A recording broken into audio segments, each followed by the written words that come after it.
മാരനിലിവാണേറെക്കാലവുമായി ഷറഫായ മാരനിൽ ചൽക്ക് ശിക്ഷ പോലൊക്കെയും ചെയ്യാൻ ഹിദ്മത്തന്നാലേതുമില്ല ചെയ്തതിൽ വല്ല പിഴവുകളുണ്ടെങ്കിൽ സയ്യദ് പോറുത്ത് തരണം എനിക്കിപ്പോൾ എന്നും പറഞ്ഞ് ഖദീജയളുന്തിട്ട്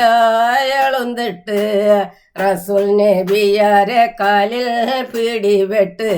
വന്നക്കൻ ചൊല്ലി എണ്ണി കരഞ്ഞരെ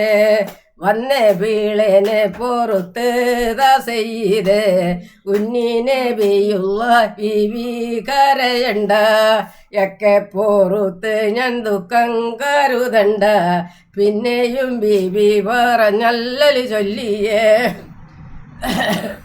പെണ്ണിനെ വായിച്ച് കാണാതെ ഖേദത്താൽ ഇനി എൻ്റെ ഉമറിൽ മകളെ വായിച്ച് കാണുമോ ഏറെ ദുഃഖിച്ച് ഞാൻ അത്രേ മതി.